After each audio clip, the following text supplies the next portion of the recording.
మనకి continuous dopaminergic stimulation అని, ఇప్పుడు మన సర్జరీ డీప్ బ్రెయిన్ స్టిమ్యులేషన్, లేకపోతే infusion pumps, apomorphine, Duodopa pump, foslevodopa, foscarbidopa pump అని వేరే టైప్స్ ఆఫ్ థెరపీస్ ఉన్నాయి.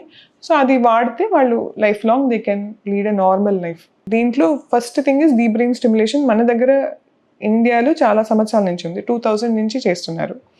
వరల్డ్ వైడ్ అప్రాక్సిమేట్లీ 1993 నుంచి చేస్తున్నారు. So it's almost 30 years.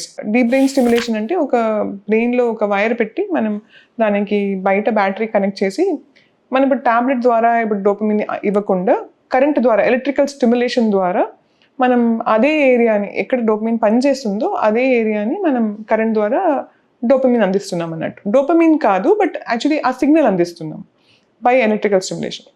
చెప్పాలంటే ఒక నరం మాట్లాడుకుంటాయి సైనాప్స్తో.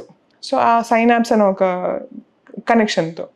అవి కాకుండా ఇప్పుడు మనకి ఇన్ఫ్యూజన్ పంప్స్ అని ఉంటాయి. అంటే ఇప్పుడు ఇచ్చే డోపమీన్ని డియోడోపా అని ఒక పదార్థం డైరెక్ట్గా స్టమక్లోకి, డియోడమ్లోకి ఒక ట్యూబ్ పెట్టేసి కంటిన్యూస్గా 16 గంటలు, 18 గంటలు ఒక్కొక్క సెకండ్కి రిలీజ్ అయ్యేటట్టు. సో అండ్ పైన కింద ట్యాబ్లెట్ కాకుండా ఇది కంటిన్యూస్గా మనకి పంప్ నడుస్తుంది కాబట్టి వాళ్ళకి 24 గంటలు పనిచేస్తాయి.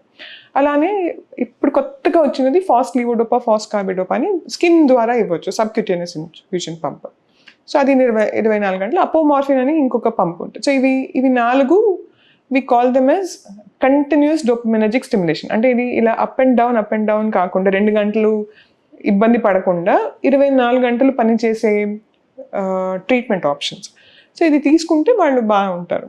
మీరు తీసుకునే అదే మందులు, అదే నాణ్యమైన మందులు మెడ్ ప్లస్ బ్రాండ్స్ పై సగం ధరకే.